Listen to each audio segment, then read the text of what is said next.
Hello my friends and welcome back. Thank you very much for being with me again today. I've been waiting for this kind of an article for some time, I might say months, and I wondered why don't I hear about this kind of training or operations.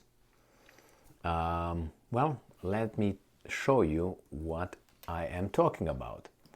So this article comes from Ukrainska Pravda, and it says that Russian and Belarusian soldiers practice paratrooper landing on Wednesday. Anyway, they practice finally paratrooper landing, and I've been asking, when are these guys going to do it?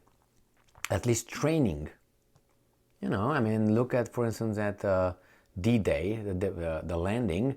They did that over the German lines, and they parachuted behind in that kind of landing or parachuting over the enemy's lines, and they got the Germans from behind. That's one of the things they did. And again, landing could be parachuting or landing through those, remember, 5, they call them large landing ships stationed in the Black Sea. What about those ones? What are they doing? And I'm quoting, maybe this article will clear that for us. As part of joint exercises, the Russian and Belarusian military forces will practice paratrooper landing in Belarus on January 25. Currently, Ukrainian border guards do not record any activities near the border with Ukraine. Belaruski Hajun military monitoring project spokesman of the State Border Service Andriy Demchenko, in a comment to Ukrainska Pravda, said this. So this is the source. The analysts of Hajun emphasizes that this is a regular situation. There is no indication of military aggression against Ukraine from the territory of Belarus. A regular situation. Yeah, I understand that.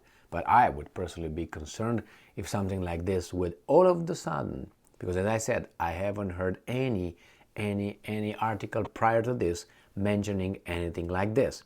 And all of a sudden, oops, there it is. That means what? Possible landing somewhere? All right, so thus since 12 o'clock Minsk time, the Il-76 military transport plane has been flying in the sky over the city of Brest and the Brest district. The Telegram channel of the Brest Oblast Executive Committee warned about these flights in the morning. According to the information of the Executive Committee, the regular landing of fighters of the 38th Airborne Assault Brigade of the Armed Forces of the Republic of Belarus will take place from the Il-76 aircraft. The plane will take off from Brest Airport and carry out paratrooper landings at the Brest training ground. Also, at the moment, the training of practical actions of the regional grouping Air Force component of the forces of the Republic of Belarus and the Russian Federation are being held at the Ruzansky training ground, Hajun notes. Quote from Hajun, and I'm quoting obviously, "The situation is normal." Okay, it's normal, nothing to worry about. Military aggression of the Russian Federation / Belarus from the territory of the Republic of Belarus against Ukraine has not been recorded. Of course not, but they're practicing something. We continue to monitor the development of the situation, end quote. Now, quote from Demchenko. In Belarus, flight and tactical exercises with the air units of the Armed Forces of the Republic of Belarus and the Russian Federation, which began on January 16, are ongoing.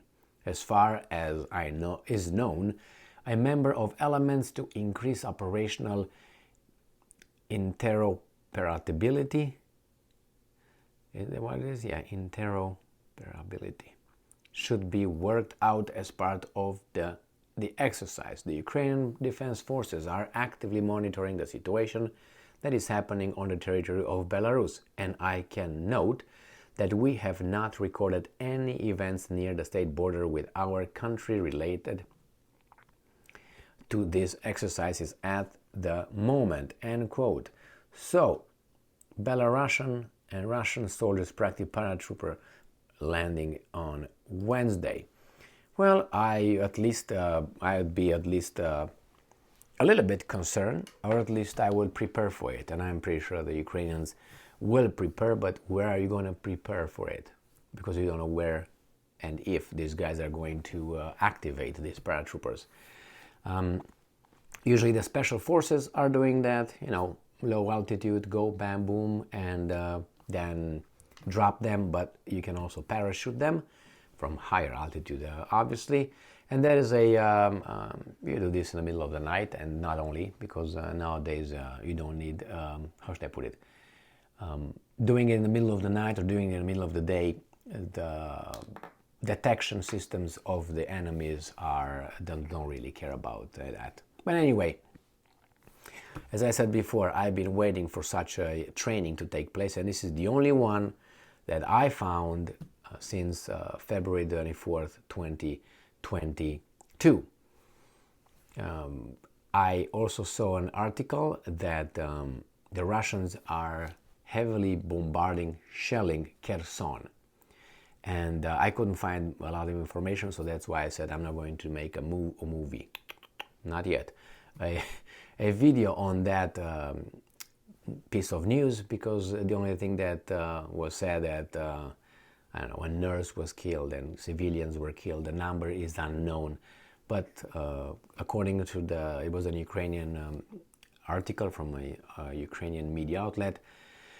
The Russians are bombing, shelling Kherson heavily. Now, if you look on the map where Kherson is, it's in the south and is between Crimea and Odessa. Could that be a preparation for an invasion? You bomb, but why would you bomb a city? Unless you're a criminal, right?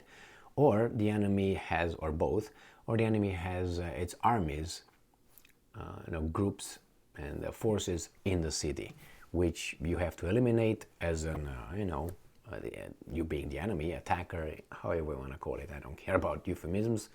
You're just going to exterminate them, blow them up. So you're going to do that in the cities where they are located. Why do you locate them in the cities? I didn't really understand that for a humanitarian point of view. You put your armies in a city. What do you expect? The guys just to avoid it? And I didn't hear Ukraine declaring any city an open city, like the French did with Paris. Remember in the Second World War, when the Russians, Jesus Christ, the Germans were approaching it. Instead of defending it, or at least fighting inside the city, the French said, no, open city, come in, we're not going to fight it. And it was preserved. Yeah, there are some articles and people who say, well, evil, that guy wanted to blow the city up and so on. I don't know. In this case, Kherson under attack. Remember, the Ukrainians are talking about having a counteroffensive as well, and the Americans suggested to the Ukrainians to not focus on Bakhmut, but instead focus on an offensive in the south. Kherson is in the south. That's where I'm assuming they want to go in. Another article that I read talked about supposedly Crimea being the, again, decisive battle between the Russians and Ukrainians, and that's it. No, I don't believe that. Why? During this war, almost every other week, when it was a little, the hottest point in the war somewhere, every other week, always, that's the tipping point. That's the most important thing. If that falls, then this is what's going to happen. Yeah, that fell, nothing happened. The same old same. So this guy saying, yes, the battle will be decided in Crimea. Okay. Before that, there are many other locations where this could happen. Danilov, the Ukrainian weasel, one of them, stated that actually the tipping point has passed. Like, I don't know, they are in the offensive towards Moscow or something. But this guy's a weasel, and he made statements that you're like, okay, can you give me details? Can you support your statements? No, so shut up then. Anyway, thank you very much for being with me again today. Stay strong, stay smart, look for the truth, and be just.